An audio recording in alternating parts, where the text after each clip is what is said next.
মেদিনীপুরের ভগবানপুরে বড়সড় আর্থিক জালিয়াতির অভিযোগে এবার পদক্ষেপ নিল Bajaj finance limited. Maruf human hair processing and finishing নামের একটি সংস্থার বিরুদ্ধে প্রায় 30 লক্ষ টাকার ঋণ খেলাপির অভিযোগ। সূত্রের খবর, 2022 সালে নেওয়া এই ঋণের কিস্তি ও সুদ দীর্ঘদিন পরিশোধ না করায় অ্যাকাউন্টটি এনপিএ ঘোষিত করা হয়। এরপর একাধিক নোটিশ পাঠিয়েও টাকা ফেরত না পাওয়ায় 2025 সালের মে মাসে প্রশাসনের উপস্থিতিতে ওই সংস্থার সম্পত্তি বাজেয়াপ্তের সিদ্ধান্ত নেওয়া হয়। এই ঘটনায় স্পষ্ট, ঋণ আদায় এবার আর্থিক সংস্থাগুলি নিচ্ছে কড়া পদক্ষেপ। কিন্তু প্রশ্ন, এই ঘটনার পর বাজাজ ফাইন্যান্সের পরবর্তী পদক্ষেপ কি হবে? আর এই বিষয় নিয়ে আমরা সরাসরি যোগাযোগ করেছিলাম বাজাজ ফাইন্যান্সের অ্যাসিস্ট্যান্ট ম্যানেজার অ্যাডভোকেট এস.কে রমজানের সাথে। শুনুন তার বক্তব্য। মারুফ হিউম্যান হেয়ার অ্যান্ড ফিনিশিং যে কাস্টমারটা আমাদের রয়েছেন, ওনার প্রোপাইটার, উনি বিজনেস করার জন্য একটা বিজনেস লোন নেন।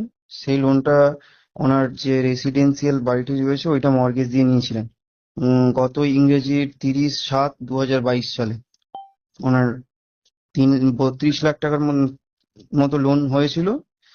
ওটার মধ্যে উনি এনপিএ হয়ে গেছিল অ্যাকচুয়ালি, যেটা নন পারফর্মিং অ্যাসেট হয়েছিল আমাদের 13 নভেম্বর 2023-তে। তারপর অ্যাজ পার পলিসি বা অ্যাজ পার লিগাল কনসিকুয়েন্সেস ওনার এগেনস্টে আমরা নোটিশ করি।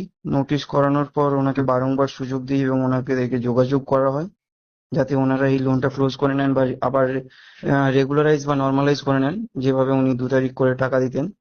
উনি সেইগুলো কোনো রকম আমাদের সাথে সহযোগিতা না করার কারণে আমরা ডিএম এর কাছে অ্যাজ পার সেকশন 14 ফাইল করি এবং ওনার অর্ডার নিয়ে আমরা গত 16 তারিখ অক্টোবর মাসে 2025 সালে ওনার বাড়িটি সিজ করি। উপস্থিত ছিলেন ওখানকার বিডিও বিকাশ নস্কর স্যার, আচ্ছা আর সাইন্সা বাবু, ওসি সাইন্সা বাবু ছিলেন ভগবানপুর পিএস এর।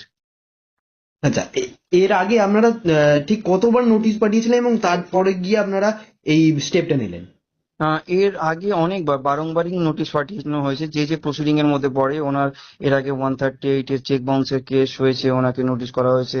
বা আমাদের 13(2) মানে সারফেসি অ্যাক্টের মাধ্যমে অ্যাজ পার সারফেসি অ্যাক্ট 2002 ওয়াইজ প্রথমে 13(2) নোটিশ করা হয়। তারপর 13(4) এর যে ফিজিক্যাল পজিশন নেওয়া হয় by the authority of the finance হোক আর ব্যাংক যাই হোক না কেন, 13(4) এর ওখানে একটা পজিশন করা হয়।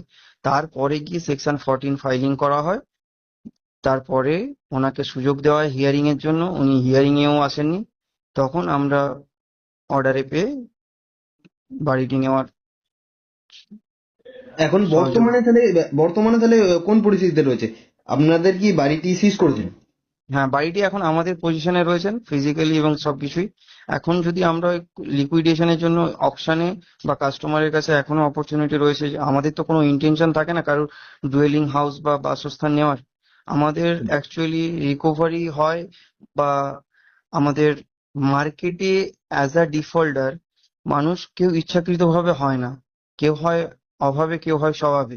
যেনারা অভাবে হচ্ছেন ওনারাও এখানে সাফার করছেন, আর যেনারা সব মানে স্বভাবে করেন মানে বাই ইন্টেনশনালি যারা পে করছেন না, ওনাদের কাছে মেসেজ পাঠানোর জন্য আমাদের এই এক্সিকিউশন গুলো করানো।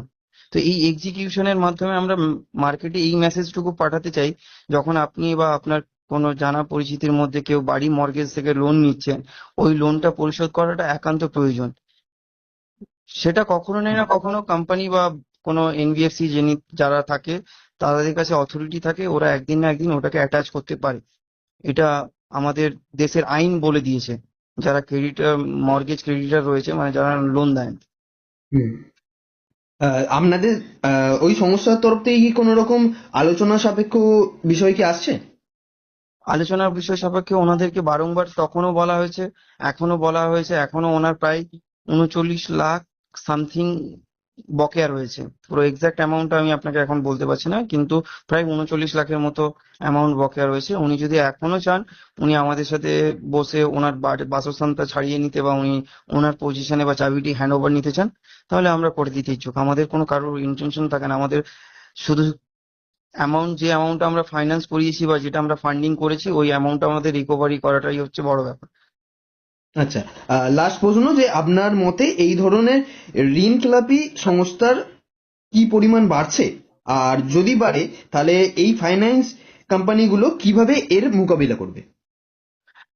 ফাইন্যান্স কোম্পানিগুলোকে আমাদের দেশের আইন ব্যবস্থা যথেষ্ট রকম সহযোগিতা করছে, এবং সেরকম ভাবে আইনও আমাদেরকে আইনানুগ যে ব্যবস্থাগুলো নিলে মানুষদের কাছ থেকে আমরা ডিফল্টার কাছ থেকে যেটা, কারণ আমরা তো সেটেলমেন্টও করছি, কোম্পানি লস বেয়ার করেও কোম্পানি সেটেল করছে, যে একটা অ্যামাউন্ট সার্টেন অ্যামাউন্ট দেওয়ার পরেও ওই অ্যামাউন্টটা পুরোটা ফুললি রিকভার্ড না হওয়ার পরেও যাতে কাস্টমারের সিচুয়েশন এবং সার্কামস্ট্যান্সেস বুঝে যে সেটেলমেন্ট দেওয়া হয়, সেখানে তো কোম্পানি লস অকার করে। তো সেই কোম্পানি লস অকার করার পরেও যখন